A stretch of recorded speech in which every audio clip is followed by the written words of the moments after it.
Mais ce n'est pas Dieu, le Père, ni le Fils, ni le Saint-Esprit. Je ne sais pas qui nous répond.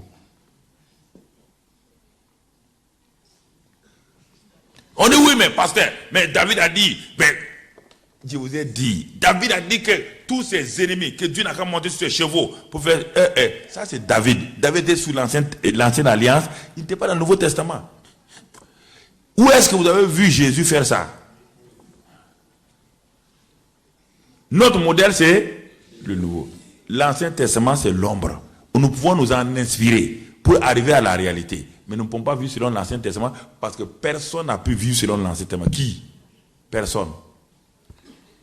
Si vous voulez appliquer l'Ancien Testament dans certains domaines, il faut l'appliquer en entier. Alors que Dieu dit que si quelqu'un désobéit à une seule loi, il est sous la malédiction. Prenez l'Ancien Testament comme pédagogie. Il dit qu'il s'était envoyé comme pédagogie pour vous amener à qui? À Christ. Mais n'essayez pas de faire vivre quelqu'un dans l'Ancien Testament. Dans l'Ancien Testament, le Saint-Esprit n'est pas dans le cœur de quelqu'un. Ils ne sont pas nés de nouveau, il n'y a rien. Alors, comme quelqu'un qui n'est pas né de nouveau peut obéir à Dieu, comment il va faire? Vous voyez l'erreur? Vous mettez les gens dans une situation, l'être dans la chair, pas obéir à Dieu. Il faut être né de nouveau. Autre question, vous avez dit à qui Dieu peut parler?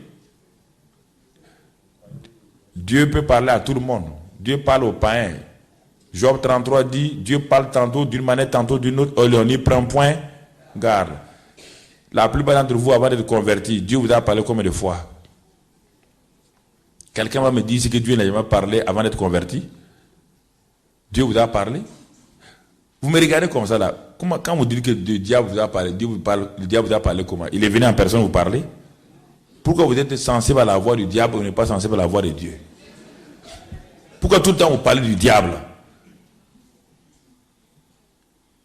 Dieu, il n'y a pas un homme ici à qui Dieu n'a pas parlé, plusieurs fois même avant d'être converti. Il n'y a pas cet homme-là, ça n'existe pas. Dieu parle tantôt d'une manière, tantôt d'une autre, mais l'on n'y prend point garde. Il ne parle pas des rêves, il ne parle pas des visions, il parle par toutes sortes de choses. Même les païens, Dieu les avertit. Il dit, quand Dieu a parlé par les rêves, on ne prend pas. Il parle par les visions, on n'y prend pas garde. Et il dit, il parle maintenant par les douleurs. Qui n'a jamais eu des douleurs? C'est écrit dans Job là. Il ne parle pas des douleurs. Et quand c'est fini, s'il n'y a pas moyen, il va permettre parfois que la maladie vienne. Il veut te parler. Il dit maintenant, quand ce n'est pas possible, il va envoyer des intercesseurs qui vont commencer à prier pour toi. C'est en ce moment que tu vas rencontrer Christ. Mais en ce temps, il t'a déjà parlé de plusieurs manières.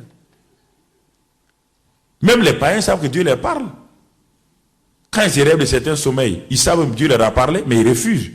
Ou bien il n'y a pas quelqu'un à qui Dieu parle. Dieu parle. Souvent, quand on devient chrétien, on pense que Dieu parle aux chrétiens. Dieu n'est pas chrétien. Dieu parle à tout le monde, à toute sa création. Dieu parle. Dieu parle. Il dit la voix de Dieu se répand dans le monde entier. La voix de Dieu se répand partout. Comment tu as fait pour entendre la voix de Dieu, pour devenir chrétien? Certains ont été convertis. Est-ce que tout le monde a été converti dans une évangélisation? Non. Certains, vous avez regardé un événement, Dieu a commencé à vous parler. Oui ou non? Certains, vous avez regardé même un film, Dieu a commencé à vous parler. D'autres, dans une situation difficile, qui vous a parlé? C'est Dieu qui vous a parlé? Dieu parle à tout le monde, mon frère. Il parle à tout le monde. Il parle à tout le monde. Maintenant, les chrétiens ont ce privilège par le Saint-Esprit de reconnaître facilement la voix de Dieu.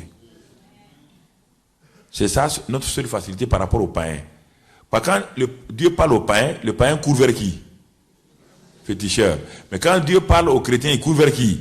Vers Dieu. Voilà, c'est la seule différence, c'est ça. Quand Dieu parle au fétiche, à l'inconverti, tout de suite il a peur. Il veut faire quoi? Sacrifice. Mais le chrétien, quand Dieu lui parle, lui il s'en va devant Dieu, il dit Seigneur, ce que tu m'as montré là, Seigneur, veuille, il prie, et puis la chose passe. Ou bien il demande à un frère de prier avec lui pour que la chose passe. La condition pour être né de nouveau,